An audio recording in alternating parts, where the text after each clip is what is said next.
Saya akan memberikan contoh wawancara dengan teknik eksplorasi. Baik, di sini saya dengan Bapak siapa? Bapak Edi Hasibuan. Bapak Edi Hasibuan. Umurnya berapa, Bapak? 49 tahun. 49 tahun. Saat ini kan kita sedang menghadapi yang namanya pandemi COVID-19. Iya, iya. Apa Bapak tahu?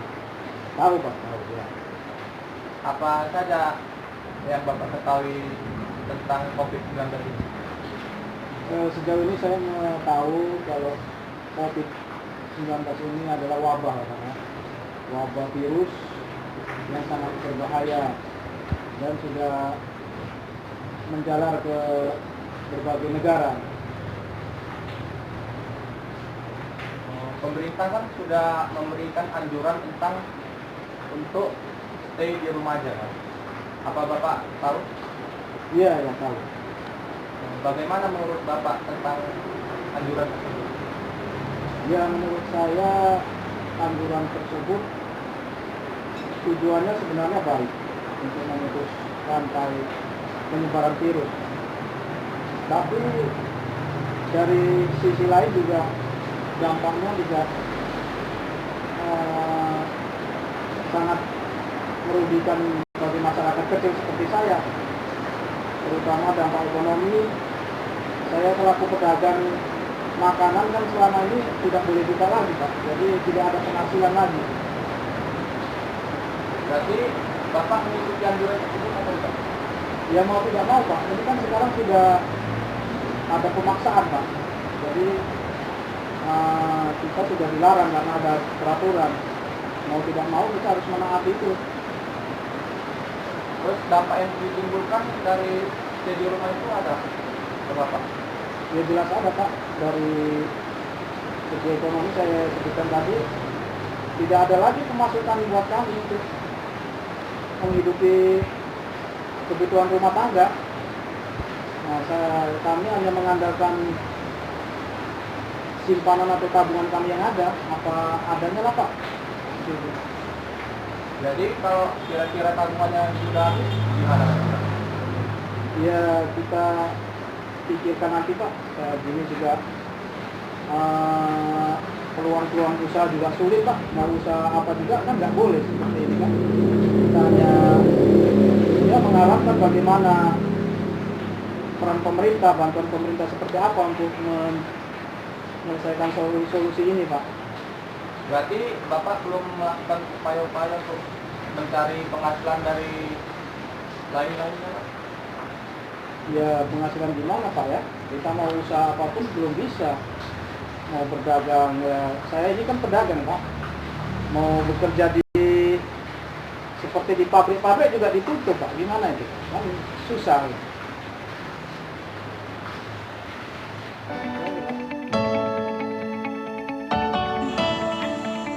Contoh dari teknik wawancara yaitu ventilasi. Nah, untuk lebih lanjutnya langsung saja kita melakukan wawancara kepada teman saya ini. Bagaimana kabar Sasa hari ini? Alhamdulillah sehat. Alhamdulillah sehat-sehat saja ya. Saya di sini ingin menanyakan Sasa. Jadi Sasa jawab aja sesuai dengan keadaan yang terjadi ya. Jadi saya merasa Sasa akhir-akhir ini kok kelihatannya tampak gelisah gitu ya. Kenapa gelisah, karena apa? Itulah dia. Keterpurukan ekonomi selama masa COVID-19 ini, aduh bikin pusing sekali. Kita ketahui corona ini memang berdampak ya, kepada kehidupan kita, baik kesehatan, ekonomi, sosial, dan lain-lain. Maukah Sasa menjelaskan kepada saya keterpurukan yang terjadi di keterpurukan ekonomi yang terjadi di keluarga Sasa itu bagaimana? Saya ini kan pedagang, jadi sehari-harinya saya tuh berjualan di pasar. Saya tuh pedagang pakaian ya. Kayak seperti sekarang inilah, pemerintah melaksanakan social distancing, PSBB, penutupan sebagian besar toko yang dirazia pun bahkan oleh Satpol PP. Nah, pendapatan saya yang biasanya satu hari itu omsetnya hampir dapatlah 80%, sekarang itu menurun sekali. Kadang 10%, kadang tidak dapat sama sekali. memenuhi kebutuhan sehari-hari. Itulah kalau kita buka nanti kita kena sanksi, kalau nggak dibuka kita juga bingung bagaimana memenuhi kebutuhan sehari-hari. Ya kalau sekarang kita memanfaatkan apa yang ada sajalah di rumah, sembari kan pemerintah juga telah memiliki program-program tertentu untuk membantu keluarga-keluarga yang terdampak COVID-19. Saya mau membahas mengenai teknik interview pekerja sosial. Di sini topiknya yaitu dampak pekerjaan dari masalah COVID-19 ini. Dan di sini saya sudah sama narasumber atau klien saya. Langsung saja saya mau menanyakan bagaimana kendala pekerjaan ibu di masa COVID ini, Bu? Saya sebagai pedagang keliling ya sangat sulit, sangat sedih juga karena dalam keadaan seperti ini nggak bisa menghasilkan yang mencukupi, udah segala-galanya, termasuk harga barang-barangnya, bumbu-bumbunya semua mahal. Lagi pula pun yang jualan, yang beli pun agak mikir dia karena keadaan uang juga, karena nggak ada pekerjaan yang tetap sama dia. Ya ini lagi banyak narapidana yang dipulangkan ke rumahnya. Begitu juga dia nggak ada pekerjaan juga, banyak juga lah ini perampokan, penodongan gitu. Jadi Bu, masalah pembahasan mengenai itu saya rasa sudah cukup. Bagaimana kalau selanjutnya kita membahas tentang masalah pekerjaan ibu akibat dari dampak COVID-19 ini? Nah, itu juga penghasilannya kurang, lagi pula sering membawa kembali apa yang kami jual tuh. Saya jual keliling jamu itu pun banyak pulang karena kondisi orangnya pun nggak ada uang, nggak ada kerjanya. Kadang-kadang ada juga yang utang, kadang-kadang ada juga yang segini boleh apa enggak, ya boleh, utang pun nggak apa-apa, akan besok-besok ada uang dibayar gitu. Penting jualan, tetap bekerja walaupun itu dapatnya seberapa, walaupun sakit rasanya, capek, tapi nggak apa-apa, saya kerjakan juga. Kira-kira itu cukup nggak ya Bu Ya untuk cukup, kehidupan? sebetulnya enggak, tapi kayak mana lah, kalau nggak dikerjakan semakin tambah sulit gitu, tambah susah. Hanya bekerja terus, lagi pula rasanya capek, tapi kayak mana, rasanya udah nggak mau tapi kayak mana, ya cepat kerjain juga lah. Bu, selamat malam. Jadi ini kita sama-sama tahu bahwa dunia ini lagi dilanda oleh virus corona yang sangat berbahaya. Sebenarnya Ibu tahu nggak sih tentang virus corona ini apa? Virus yang belum ada obatnya ya, mematikan ya kan, mudah penyebarannya kan. Okay. Jadi Ibu pertama kali tahu virusnya dari mana? Dari sosial media, dari televisi juga. Jadi kan ini kita tahu nih bahwa pemerintah Indonesia sendiri sudah mengajukan kita buat di rumah aja untuk mengantisipasi virus ini menyebar. Menurut Ibu langkah ini benar nggak sih? Benar sih, bagus untuk memutus tali rantai virus corona kan. Ya, tapi kan sama-sama tahu nih ada dampak buruknya, kayak banyak yang kehilangan pekerjaan dan segala macam. Menurut Ibu itu apakah langkah ini masih tepat? Ya pasti ada lah, efek baik buruknya pasti ada.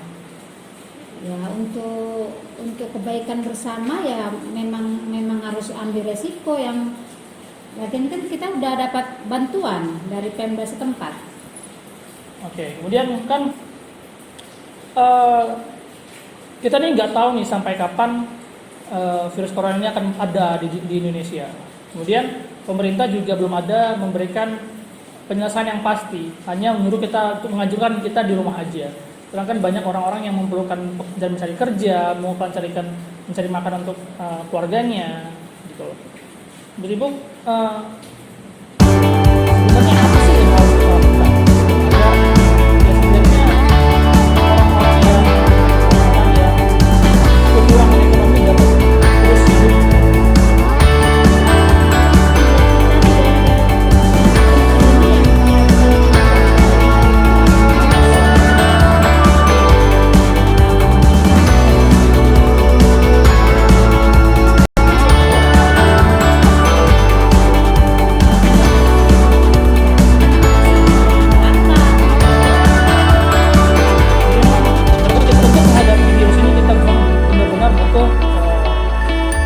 penting dari pemerintah.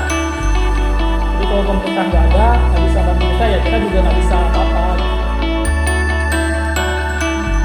Ini semangat ya buat lulusan kamu di SMA. Terima kasih Kak. Bagaimana perasaan kamu setelah mendengar nih nama kamu lulus? Yang pastinya senang dong, karena perjuangan 3 tahun nggak sia-sia. Cuman karena memang UN sudah dihapus, jadi kami berasa lulus kami itu kurang ada perlawanan karena tidak ujian gitu, tidak belajar, tidak deg-degan di H-1 UN seperti itu. Ya, memang kalau saya tahu pun baru tahun ini ya yang berbeda daripada tahun sebelumnya gitu. Karena kita pun nggak bisa mungkirin kan tahun ini karena ada dampak COVID-19 itu, ya kita pun dianjurkan untuk bekerja, belajar, bahkan beribadah di rumah. Tapi saya salut buat tahun ini, maksudnya buat kalian punya generasi tahun ini pun udah cukup mematuhi peraturan dari pemerintah, cukup baiklah buat kalian gitu. Nih, boleh berbagi cerita tentang pengalaman jalur undanganmu, entah apa yang berkaitan dengan universitas kayak gitu. Sebelum ditiadakannya UN, kami sempat dibuat pemeringkatan sekolah, dan puji Tuhan nama saya masuk. Jadi saya diperbolehkan untuk mengikuti SNM. Namun pas pengumuman SNM ternyata nama saya tidak ada, warna merah, artinya tidak lulus SNM. Ya kecewa juga sih, karena ekspektasi orang tua tidak terpenuhi gitu. Tapi karena rasa kecewa tersebut membangkitkan semangat saya untuk mengikuti SBM tahun ini. Oh iya, oke. Mungkin kita bisa kecewa, tapi jangan kita berlarut untuk kecewa itu gitu kan. Kalau kita tahu pun banyak gitu jalur untuk ke universitas gitu, mau di universitas manapun ya, kita itu menurut kita sendiri, kemampuan kita sendiri gitu, bukan untuk orang lain yang menunjukkan kita sukses, tapi diri kita sendiri gitu. Apa sih langkah-langkah yang udah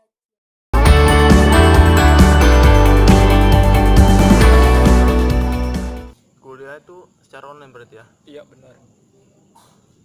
Kuliah secara online berarti itu yang dianjurkan pemerintah sekarang ya? Iya, dari kampus juga menganjurkan untuk kuliah dari rumah. Berarti selama kebijakan yang diterapkan pemerintah untuk mengurangi angka penyebaran COVID ini kamu ikuti? Sejauh ini saya ikutin, cuman ada beberapa yang saya tidak ikuti, seperti kalau beli sesuatu di warung saya tidak menggunakan masker. Tidak menggunakan masker? Tidak. Kenapa? Karena menurut saya jarak yang terlalu dekat dan itu tidak berdampak langsung ke saya. Memang itu tidak berdampak langsung, tapi itu kan udah dianjurkan untuk menggunakan masker. Apalagi kan akhir-akhir ini tidak menggunakan masker dikenakan denda. Apakah kamu tahu itu? 100 juta. Saya baru tahu. Untuk data perkembangan corona kamu ikuti? Kurang mengikuti saya dengan itu. Loh. Di Indonesia sih setahu saya data corona itu udah mencapai 10.000 lebih ODP positif. Itu kamu nggak tahu? Kurang tahu. Nah, selama ini sebanyak 500 orang itu dinyatakan positif setiap harinya. Jadi menurut saya, saran saya, kamu tuh menggunakan masker untuk tidak untuk tidak menambah penyebaran COVID tersebut. Itu solusi saya. Makasih solusinya, saya akan. Selamat malam kawan-kawan. Kali ini saya Sarul Sanyago melakukan teknik interview kepada seorang pedagang jus di daerah Aikanopan.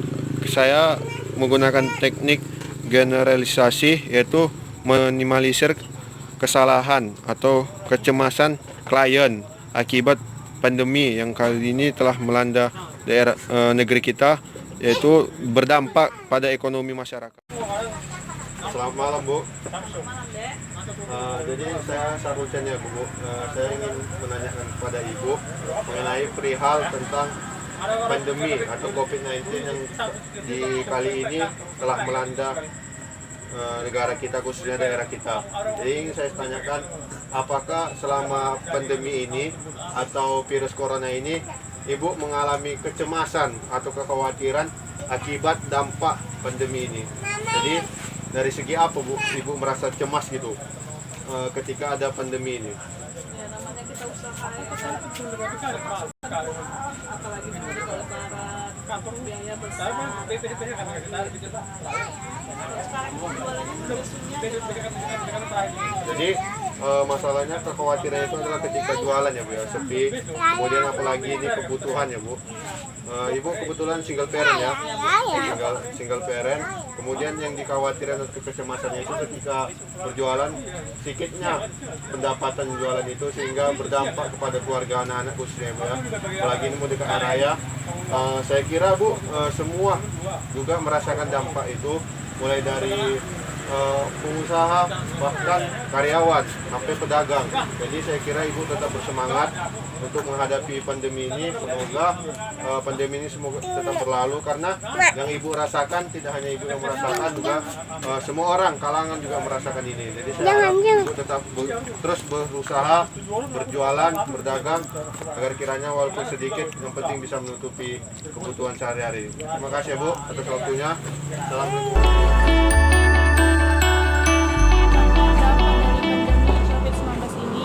Sangat merasakan sekali. Dampak yang seperti apa itu Bu? Misalkan pendapatan ibu sangat berkurang, lebih dari separuh hilang pendapatan. Kemudian sosial ke masyarakat ibu pun berkurang. Sosial ke masyarakat ibu pun berkurang. Seperti bersilaturahmi kita pun tidak ada karena pengaruh COVID. Oke, terkait perekonomian. Jadi sekarang perekonomian Ibu bagaimana? Sangat merosot lah, apalagi ibu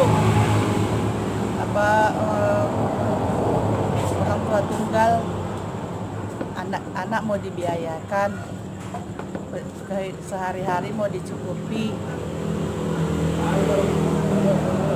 Apakah Ibu mendapatkan bantuan dari pemerintah? Wah, sama sekali tidak pernah mendapatkan ibu hal seperti itu. Apalagi bantuan pemerintah. PKH ibu tidak pernah mendapat, bantuan pun tidak ada. Saya akan merekomendasikan Ibu ke kantor lurah untuk mendapatkan. Jadi Pak, selama pandemi dan lockdown yang sudah kita jalani selama 3 bulan ini, apa perubahan yang paling besar yang Bapak rasakan selama di rumah aja? Nah, iya, saya baru menyadari satu hal yang luput dari perhatian saya selama ini. Saya punya anak perempuan, sekarang duduk di bangku SMP. Sikapnya berbeda dari waktu kecil dulu. Dulu dia anak yang penurut dan ceria. Tapi sekarang dia sangat tertutup dan asik dengan dunianya sendiri. Saya rasa dia main HP. Selama 5 tahun kebelakangan, saya memang jarang di rumah. Tapi saya dulu selalu memenuhi kebutuhannya. Bahkan saya memberikan HP pada saat kelas 5 SD agar dia tidak kekurangan. Namun selama 3 bulan di rumah, saya baru menyadari kalau sikapnya sangat berubah. Oh, seperti itu Pak. Jadi putri Bapak itu perubahan tingkah lakunya itu karena kebiasaan dia Pak. Jadi menurut psikologi anak, seorang anak itu tumbuh dan berkembang sesuai dengan pola asuh yang dia dapatkan semasa dia kecil. Jadi seperti yang Bapak katakan tadi, 5 tahun ke belakang Bapak jarang di rumah, tapi Bapak memenuhi semua kebutuhannya, seperti Bapak membelikan dia handphone pada saat dia kelas 5 SD. Nah, perhatian yang seharusnya didapatkan dari Bapak, dia dapatkan dari handphonenya itu, yaitu dari teman-teman sosial medianya. Jadi makanya dia tuh tumbuh dengan perhatian dari teman-temannya, makanya dia nyaman dengan HP-nya, terbiasa menyendiri dan juga berkelumut dengan HP-nya. Itu Pak yang menyebabkan putri Bapak rasa berubah sekarang. Oh, begitu.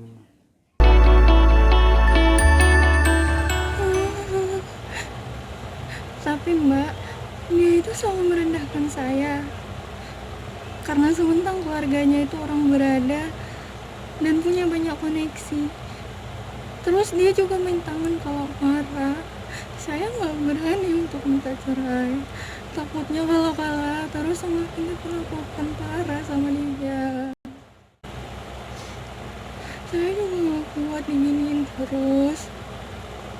Saya pasti berusaha sekuatnya. Saya nggak mau gini terus, Mbak.